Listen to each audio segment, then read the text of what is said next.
Hi, my name is Cristina Ramos and I am applying to the UCLA Impact program, and I will start with the first question, which is based on my experiences in the reading. What is my understanding of how racism and other forms of oppression manifest in schools?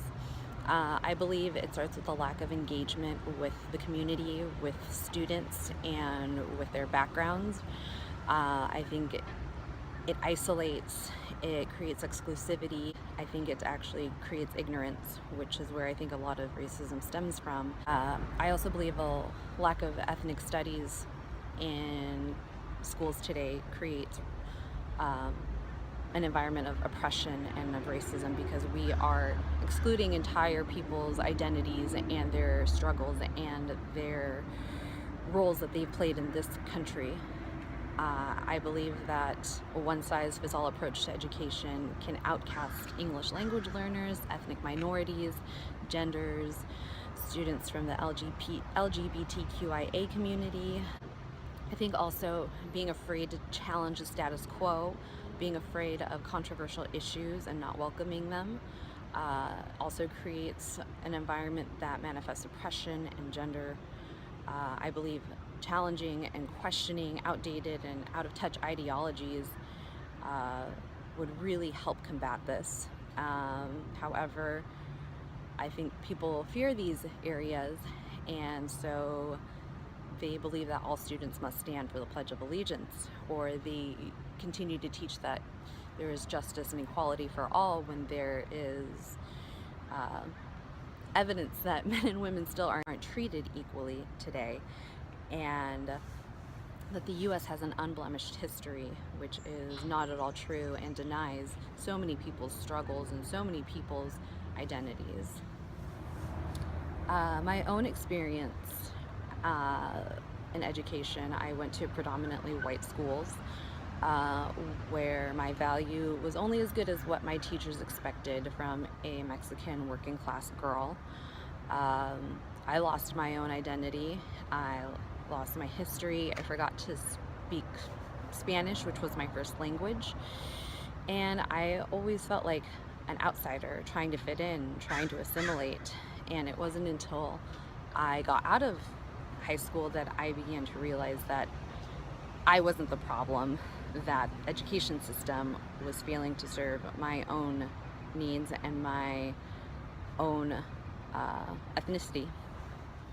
Okay, second question is, what do I envision my role as a social justice educator to be in challenging or disrupting racism and other forms of oppression that are often reproduced in schools? I believe my first task would be to recognize the gaps that education and school can create. I hope and will fight for equal resources among students and the school, whether it's asking for grants, asking for equal access to technology, transportation, bilingual education, and helping students build a skill set to recognize these inequities and help them combat them.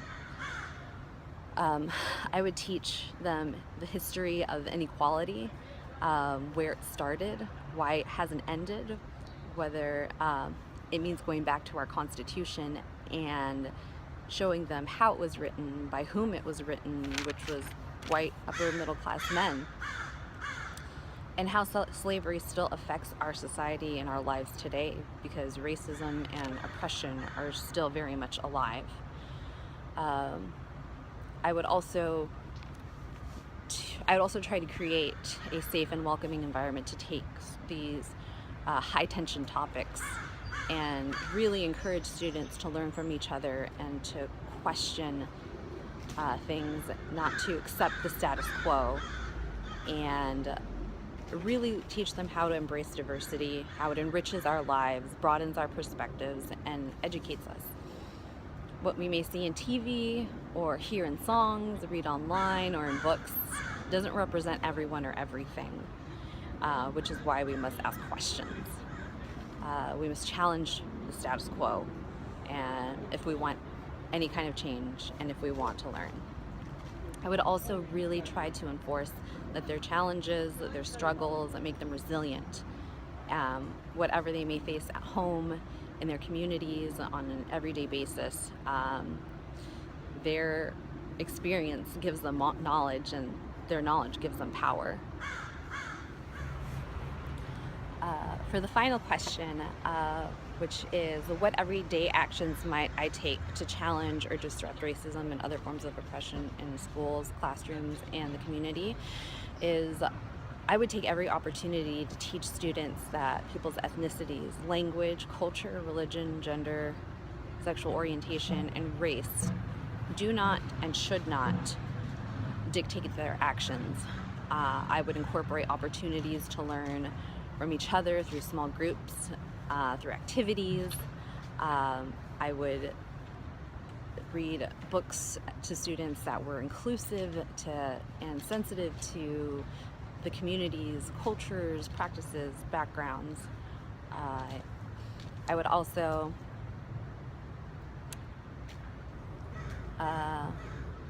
embrace holidays, and not just mainstream ones that the education system or that our nation recognizes, but everything from Yom Kippur, Ramadan, Cesar Chavez Day, Pride, and take this as an opportunity to debunk myths, to learn the importance of them, and familiarize ourselves and create a safe and welcoming environment where students can learn from each other.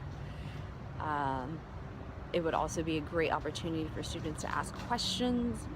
I would remind them that everyone is here to learn. They shouldn't feel bad for asking questions. They shouldn't feel bad for not knowing. And I also am here to learn. Like I said before, I would not enforce something like the Pledge of Allegiance, and I would really ask them, do they believe that all people are treated equally, and do they believe is there justice for all? Another goal of mine would be to make a gender-neutral classroom. I believe all classrooms should be, but truly enforce that no color, book, activity, toy, or anything is gender exclusive. I would also make it another goal of mine to work with the community and learn their needs, their struggles, their triumphs, and their leaders. Learning about my environment and the community help me better serve the students and understand them. I want to learn what they face on a daily basis, what experiences they might have that shape their education, and challenge my own biases within the community. Lastly, I will do my part to challenge the status quo when I see racial bias or oppression in classrooms, in schools, or in the community. I will ask questions, and I know that I'll be uncomfortable, but I also know with discomfort comes change and growth. I will strive to be a role model who takes a stand for social justice by advocating for inclusive activities, respecting everyone's cultures, views, knowledge, and talents. I also expect to take my social justice, being a social justice advocate outside of the classroom in my everyday life, especially now where there are so many opportunities for demonstrations, so many opportunities for people's voices to be heard. Thank you.